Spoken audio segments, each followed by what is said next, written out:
This morning we have gone through some points in relation to teaching of Dharma in general, the authentic source of the teaching and how it is come to ourselves through the grace of precious masters.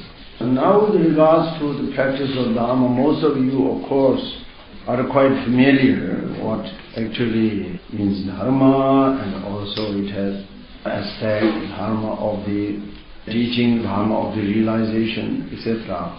It is also important for ourselves to know that we always talk about Dharma and about Dharma teaching, Dharma practice and so on, but still sometimes we are not too sure about what actually it really means also. In the scriptures, 10 meanings of the word Dharma is mentioned. There are sometimes Dharma it means also like the tradition or duties as well, like the Dharma of the king is such and such, Dharma of the Brahmin is such and such, like that. Even the Dharma of soldier is such and such, and so on. That's in more like the responsibilities. There, this word Dharma is sometimes applied in this way. But when we talk about the teaching of the practice of Dharma, it is not referring to such traditions or such any kind of mundane activities. Dharma, there are two meanings which are very important of the Dharma. One is the word Dharma, which is applied to all phenomena. For example, such words as Sarva Dharma Swabhava Shuddha. That means all dharmas are completely empty of self-nature. And in that context, Dharma applies to everything that exists. So therefore, every existence is also called Dharma. That is a very broad, sense, which is also very important. Then, as we usually understand, Dharma as the teaching or a spiritual way or a spiritual teaching. So these two are very important meanings. This word Dharma in Sanskrit, Dharma, the root syllable is dhr, which means to hold. Dra is to hold. So that therefore the Dharma means actually that which holds something. So when it's applied to every phenomena, it signifies that Dharma means all phenomena, because each phenomena, every phenomena holds their kind of identity, their nature. Therefore, all phenomena are called the holder or that which holds. And when it's applied to the like teaching of the Buddha, then it has another meaning. Dhara here means holding or upholds or hold back from the suffering, upholding our mind from falling into state of degeneration, into the state of delusion, by that upholding the person from falling into the suffering. So it has that kind of connotation, that kind of meaning, which is very exactly what actually Dharma teaching means. These root words are very meaningful. In Sanskrit has the meaning. So therefore, for example, when we think in terms of the word Dharma applying to all phenomena, then the definition of such Dharma is that which holds its own nature, one's own kind of identity, are called existence or Dharma. Anything that exists has its identity also.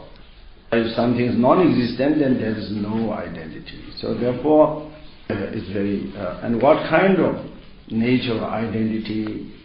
It is not talking about some kind of inherent identity, some kind of independent self-nature or anything like that. Is completely negated. That is not accepted. So then what kind of identities, what kind of essential nature they have? All phenomena holds the two aspects of their nature. That is the conventional nature and ultimate nature. Each and every existence, each and every phenomena are or holder, or they have endowed with, on one hand, a conventional nature, and then on the other hand, they also have, at the same time, they also have their ultimate nature. So those are the nature of all existence. All existence are holder of that kind of essence, that kind of nature. Therefore, all phenomena are called Dharma, the holder. So these two, this meaning of Dharma applied to all phenomena is very important to understand. And on the basis then that we should also understand, for example, when we say the enlightened beings, the fully enlightened beings, the Buddhas are omniscient, and they know all phenomena, they also teach about all phenomena. It's also because of that, because when we talk about fully enlightened, that means somebody who really knows the nature of all phenomena. That means there are these two truths about the phenomena. That is the conventional truth and the ultimate truth. All Arya beings know those two truths, not only the fully enlightened Buddhas, also other levels of Aryas, Arya beings, the Shravakas, Pratyakas, Arya Bodhisattvas. There are many levels of Arya state or Arya being. Aryas means higher. So higher beings are those who has understood the two truths exactly as they are. We, for example, we are not Arya beings because we know something about one aspect of this truth. That means the conventional truth. And this conventional truth, our knowledge of the conventional truth is also very not accurate, with lots of mistakes, lots of misconceptions. What is impermanent we regard as permanent, what is suffering as happiness, etc. with a lot of mistakes. Of course we have certain correct knowledge about these conventional truths also, knowing human as human and cow as a cow, etc. and flower as a flower. This is correct knowledge which we all have. But also we have a lot of misconceptions about all these things. So therefore our one-sided view of the phenomena, which is knowing the conventional truth, here also with lots of mistakes.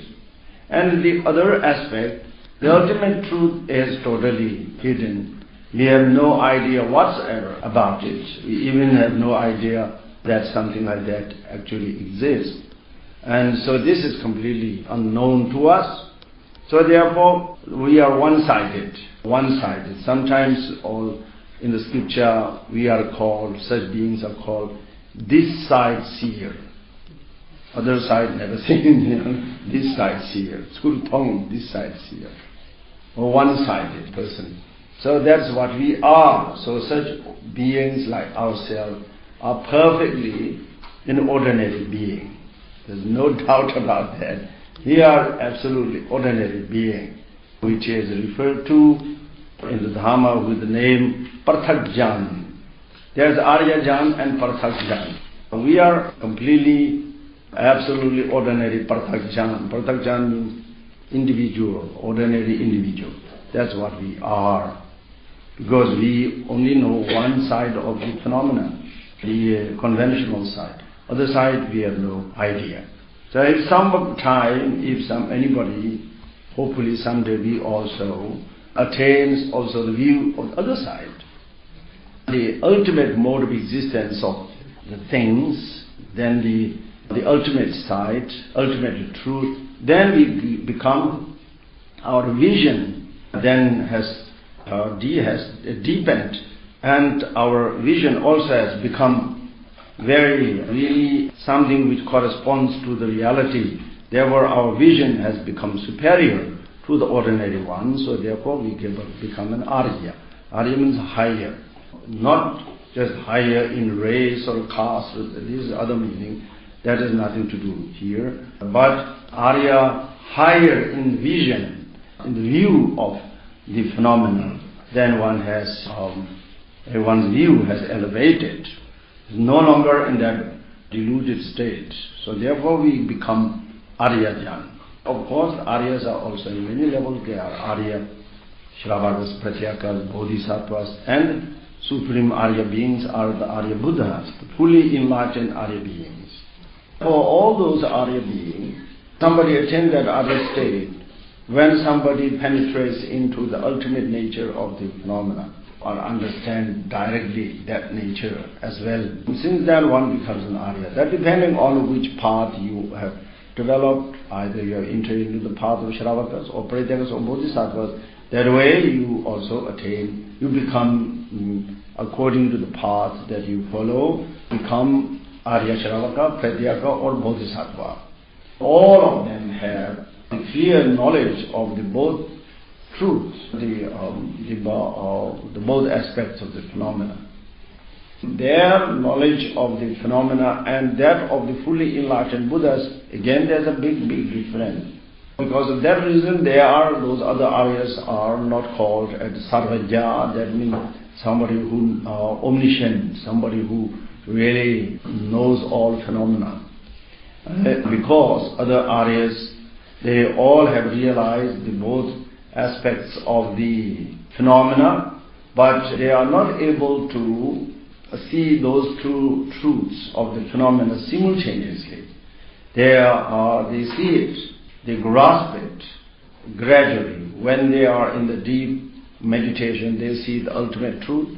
When they are out of the meditation, in their active time period, they deal with the conventional side, then they see the conventional truth. But when they enter into a deep concentration of the ultimate reality, then they are fully aware of that, but then at the same time they cannot keep their perception of the conventional phenomena. So this way, this kind of gradual process is still there.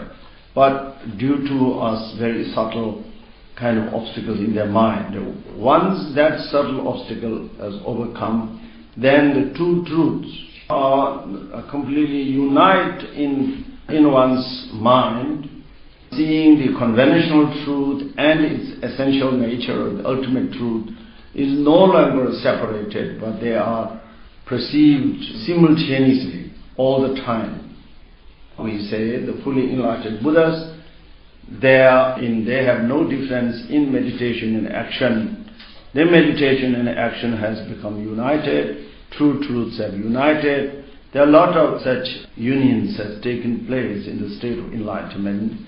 So therefore, Buddhas are only called the all-knowing, omniscient, because they know the true truth. Not only they know both of them, but they know them always simultaneously.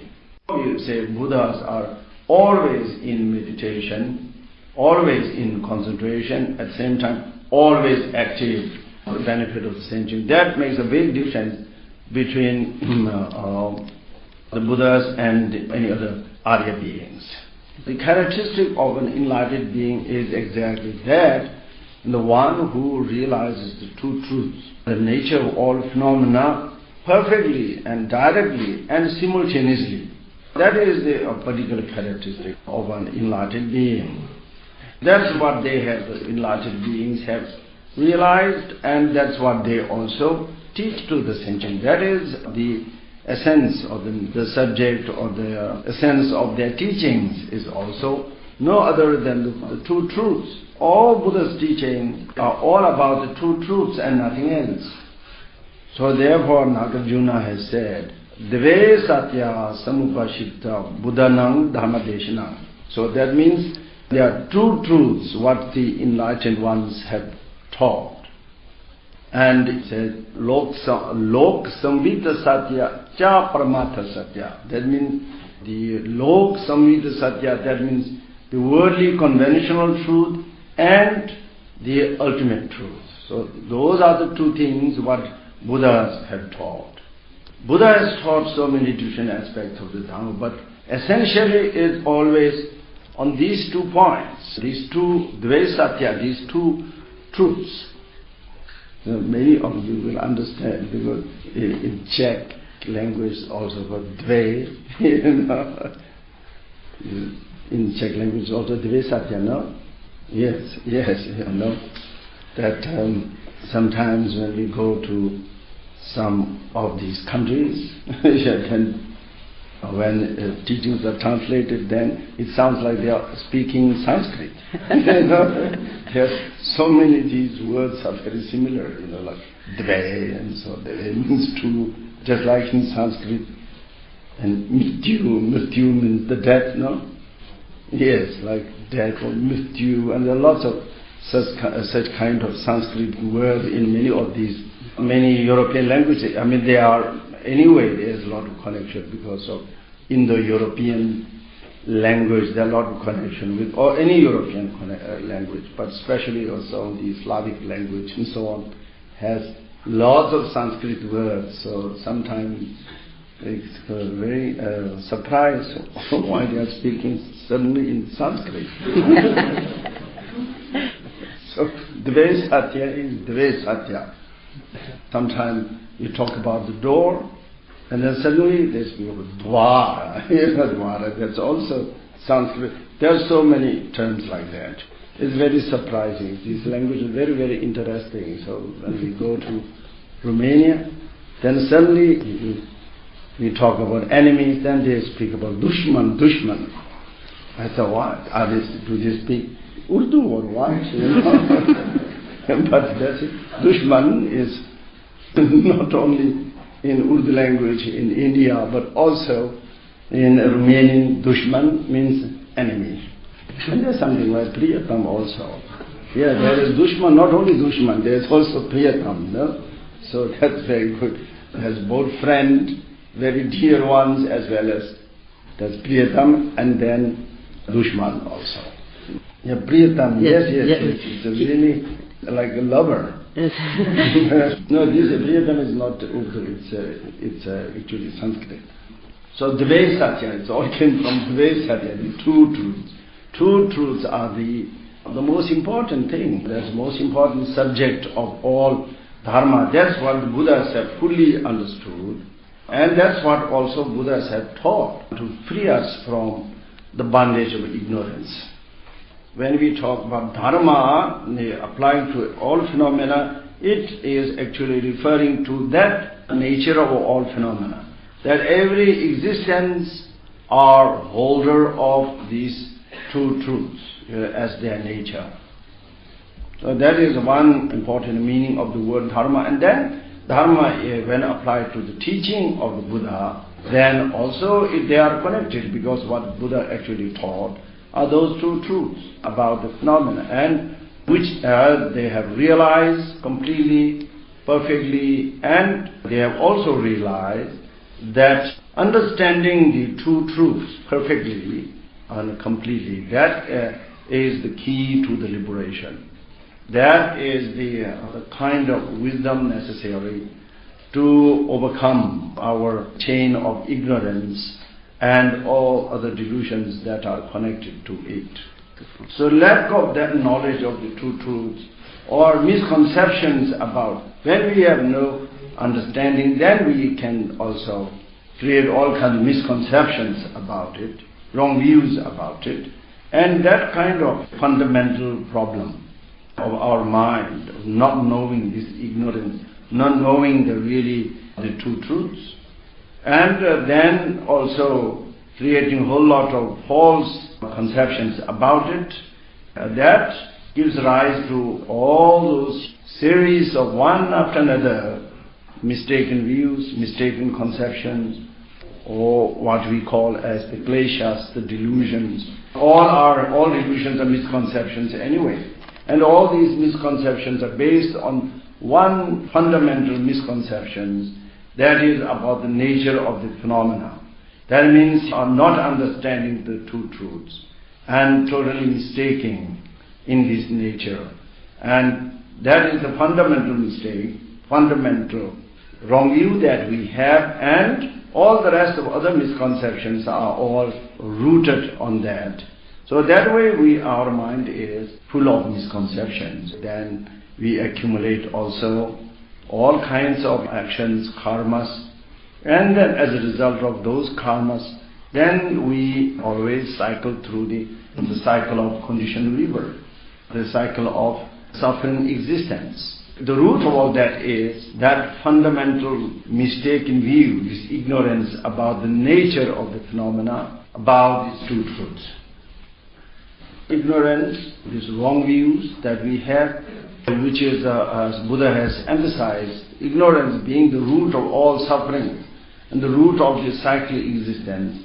That ignorance is nothing other than a view which is opposite to the reality, view which is opposite to the mode of existence of the phenomena. The reality, how the things actually exist in a certain way. But for us not having understood that mode, then we, with our own projections and all that, we have totally kind of painted that reality and totally with it in a different color. That way we have created on the actual reality and false reality created only by our own mind projection. And we hold that, not knowing that it is one's own false reality that we have projected on it. Instead, we think that is the truth, that is the ultimate truth, that is the mode of existence of the phenomena. That way we go completely astray, completely, our view is completely that way, contradicts with reality. It's completely in opposite to the mode of the existence. So, because that is that kind of view, which is opposite to the nature of the existence of phenomena, the way how the phenomenon exists and functions is totally opposite, and therefore our conceptions all go wrong, and therefore any action that is also coming out of such misconception also cannot be anything else than erroneous, wrong, negative, false actions, which then produces exactly also that kind of result, consequence which is also wrong. That way we end up always experiencing undesirable ones, contrary to what we wish. So what we wish and what we obtain, there is a big contradiction between the two, is because fundamentally our view of the existence has gone wrong. So that's completely not at all in conforming the reality. Instead, it's opposite of that. From there, then goes everything wrong, up to all the negative consequences that we have to experience collectively or individually. We experience all kinds of sufferings, undesirable ones, is because of such a wrong view, which are opposite to the reality, the mode of existence of the phenomena. What Buddha has taught, what Buddha always teaches, is nothing else than the exact description, exact explanation about the reality. All what actually Buddha has done is to introduce us to that, the reality of the phenomena. He has not invented anything as a new philosophy or whatsoever, or was not inventing any new reality. The reality, conventional ultimate reality is there, is existing, whether Buddhas come or not come in the world, whether Buddhas teach or not teach. The reality, the mode of existence, the phenomena is always has its own the laws or whatever systems and so on, or ways of functioning, and that is there, and that is exactly and correctly and perfectly fully understood by enlightened being. Therefore they become Buddha, enlightened one, and that having with their own experience out of great wisdom and great compassion also to those who has not understood that and who's ignorant about it, and therefore going through all kinds of troubles, moved by their situation, then they also have shown that truth, that reality to the ignorant ones, to like us. That is the function, or that's what Buddha has done. Not invented some new ideas or new philosophies or some kind of new system whatsoever. The reality is there. As long as there is a phenomena that exists, it exists in a special way. with these two truths which I mentioned before, that's not made by any Buddha or made by anybody. It is the natural mode of existence of every phenomena, and that is fully understood how that functions by an enlightened being. And so that way they become enlightened. That way they overcome all their also mistaken views and wrong views and wrong actions and everything. So the same thing they also show to the others out of wisdom and compassion. That's all what the Buddha's function is there. So therefore all the teachings which Buddha has given are actually fundamentally they are always about these two truths. It is always emphasized by the great masters that the essence of Buddha's teaching is the law of causality. Buddha and almost nothing else other than to teach other than the law of causality. Everything what Buddha taught is about the law of causality. And this law of causality is exactly the mode of existence of the phenomena. That is the conventional truth, the way how things are produced and how things are actually arises or changes or ceases. Is all according to the law of causality, and that's what Buddha has taught as his essence of all his teachings. In the teaching of Buddha also, as Dharma, what means Dharma which Buddha taught is the teaching about these natural truths about the phenomena which exist there, which is the essence of all phenomena. That's what Buddha introduces the sentient beings, the ignorant beings to this reality. And that way they can overcome these very thick layers of ignorance which they have in their mind, and that way they can overcome also all those misconceptions and their false actions, and then also to be free from the consequences of such actions, such thoughts and actions. When we apply this teaching of Dharma to the teachings of the Buddha, then this word Dharma means that which holds or upholds or holds us back from falling into the ignorance and into the deluded state and into the false actions and their result. In that level of the meaning of Dharma, the Dharma has also two aspects, that is Dharma of realization and Dharma of the teaching. Jnana Dharma and Agama Dharma. So Jnana Dharma means the Dharma as the Buddha has attained that wisdom in his mind, and we also hopefully someday attain that same realization, same wisdom. That is the actual Jnana Dharma that we should also sooner or later has to generate in ourselves. But that comes not just like that, simply by wishing, but through following that guiding, that instruction which Buddhas have given out of their own experience and direct realization of the two truths that taught us.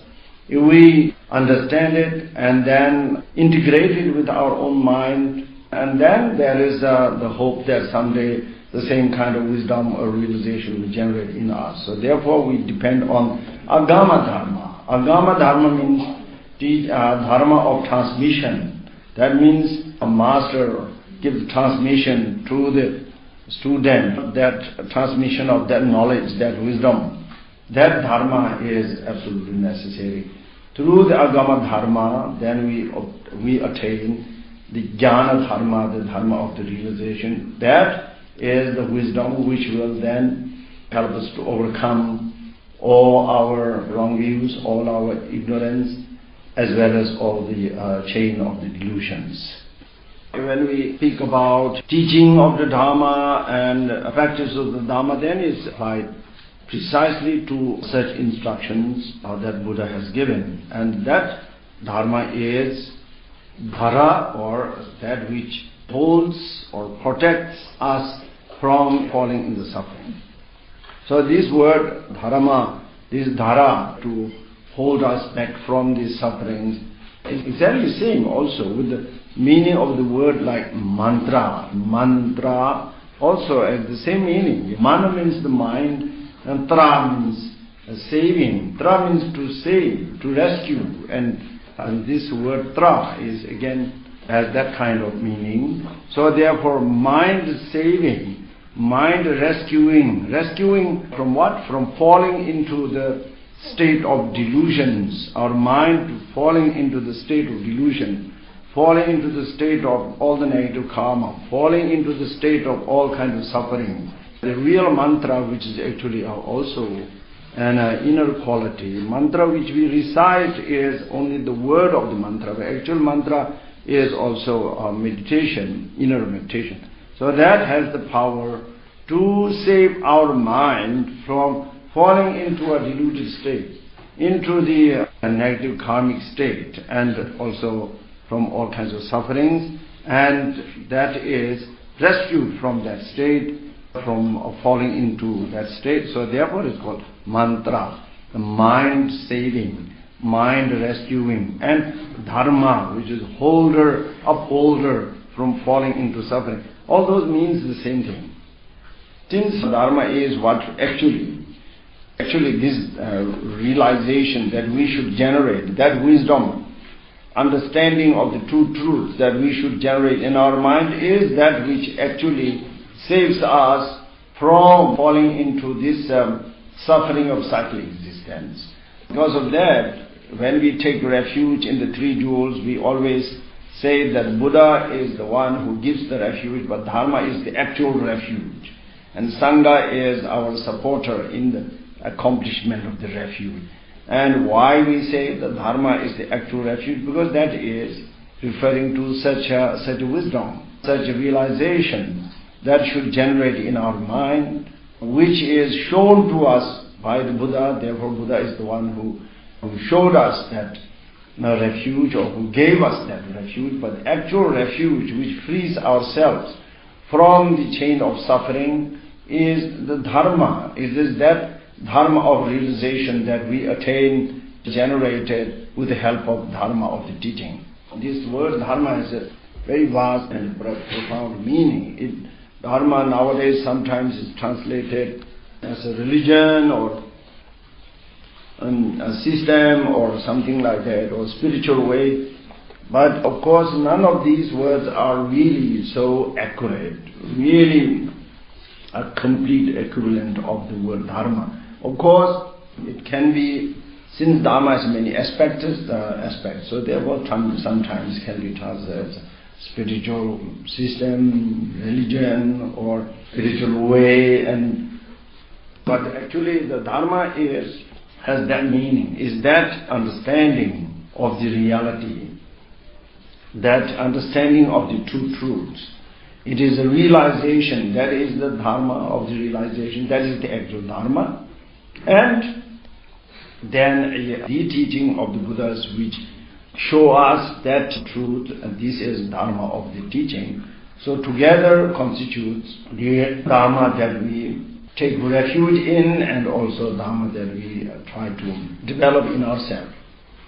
With this kind of correct view, correct understanding about the Dharma, we should follow Dharma, we should practice Dharma. Even if one is maybe practicing some kind of system, some kind of method, whatever, but it has not that function, that effect, to uphold our mind from falling into the state of, in a deluded state, and in a state of suffering.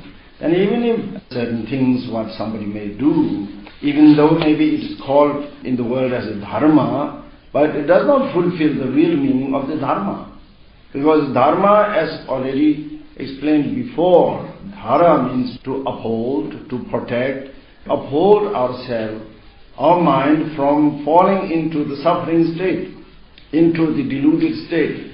And when that does not happen, and even cause, instead of upholding us from such a state, if something what we do in the name of the Dharma which cause us to even fall into such a state, then it does not fulfill at all the real meaning of Dharma. Then it just is a nominal Dharma, but it is not real Dharma whatsoever. In relation to it, then also, when we talk about somebody being Dharma practitioner, somebody being Dharma teacher, so on, this also all depends upon what kind of teaching that a teacher gives and what kind of practice that a practitioner follows. It depends on that. And when it really, the teaching that is given or practice that is done corresponds to the actual meaning, this meaning what I just mentioned before of the Dharma, and also the one who teaches or listens or practices are also doing it very diligently or very sincerely involved in it, then they are all involved into real Dharma teaching, Dharma practice and so on.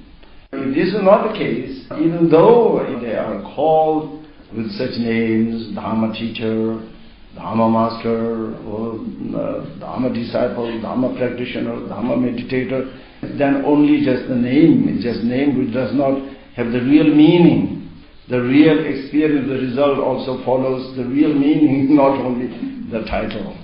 When we are involved with the actual Dharma, in a really true Dharma, then what is also important is that one should, when we talk about learning or practicing or whatsoever, then we should also know such a practice of the Dharma involves three aspects.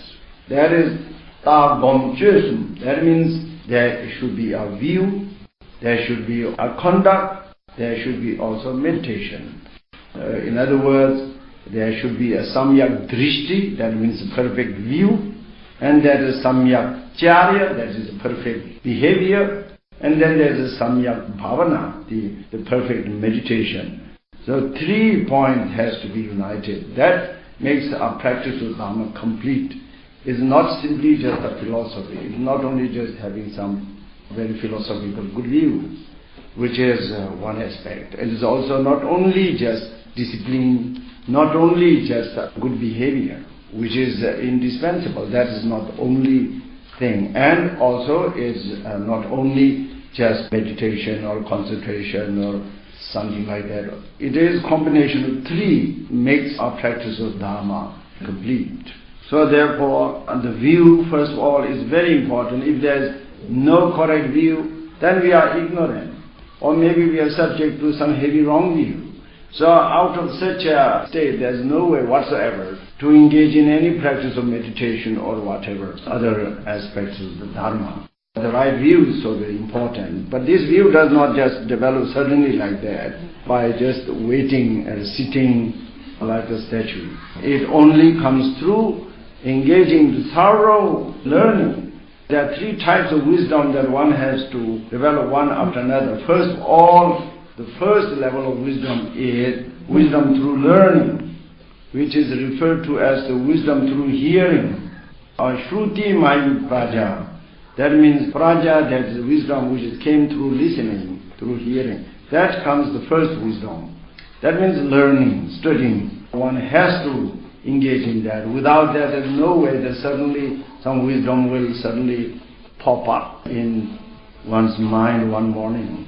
It comes really, it's all, everything works as Buddha said, according to the law of cause and effect. Nobody can kind of ignore it and neglect it. So the wisdom also comes as a result of cause and effect. What is the cause for the wisdom? That is through learning, through listening to the teaching, through studying, etc. And that's what you are doing right now, which is wonderful. Through such kind of, which requires some efforts. So one has to pay attention, etc. And so therefore, through such kind of the positive activity, then one learns, one gains the understanding based on listening, based on studying the teaching, Dharma text and so forth. All the Buddhas and Bodhisattvas, all the great masters of the past, all had done the same thing. They have put the necessary effort in seeking the teachings, finding spiritual guides. All those with great efforts they accomplish, and then also with all their mind, with body, speech and all mind, with great effort, then they first of all try to acquire the necessary wisdom through learning. In the life of all the true masters, always it happened like that. And if you read also the precious biography of our precious master, what a great effort he has done in this process. So these are great examples.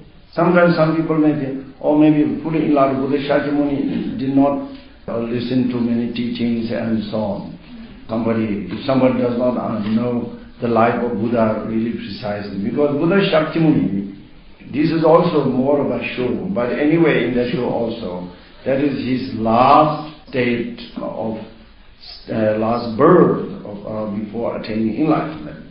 But that is preceded so many lives before, in which Buddha as a Bodhisattva has went through great sacrifices, even costing his own lives in order to receive just some teachings of the Dharma. Like that, with a great many hardships and difficulties, he has acquired all those wisdom, first of all through learning from relying upon so many spiritual guides.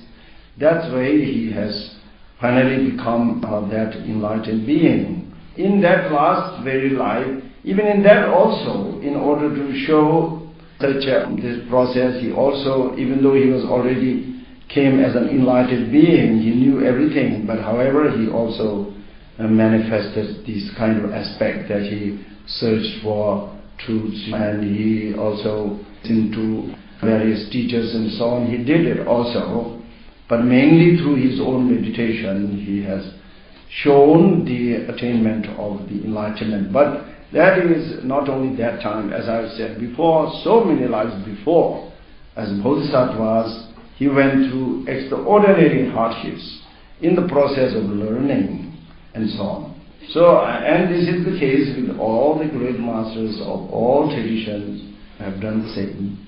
So therefore this wisdom through hearing is very important. Actually there are many ways of learning, it's not only through listening, but why the listening or hearing is emphasized means that very necessary really to rely upon a living person or a teacher from whom one should receive the direct transmission. Living transmission is very important for the practice. It's not enough that even if somebody can read scriptures or from scriptures one can, and nowadays we have so many techniques helps like Google Guru and many other gurus, some square gurus, some flat gurus, smaller and smaller, getting smaller and smaller, and who teaches only Dharma, a whole lot of things, and also things which are absolutely negative as well. So there are a whole lot of gurus now, inanimate gurus. So there are many possibilities one can learn. Even in the ancient time, one can learn from scriptures. If somebody is intelligent, one also, through reading scriptures, one understands something. But that is, those are also part of the studies, but still what is important, what is indispensable is the wisdom of hearing. That means one has to directly hear the words of a living teacher. That is emphasized in the teaching of Dharma. Because in the teaching of Dharma, not only one is receiving that know-how, that kind of some knowledge about doing something, but one is also receiving that this kind of the unbroken line of the transmission together with the blessings of all the gurus. So that way that is passed on. It all begins from the time of the Buddha Shakyamuni himself, and then going to the next disciple, like that is passed on. That way there's unbroken line of lineage of transmission, which carries not only the teachings, explanations, special instructions, special tips whatsoever, but also the blessing transmission, which is very, very important. That's coming through the masters of the great masters of the past. So that is all carried on. When one receives these teachings, Dharma transmissions in that way, that is the best way.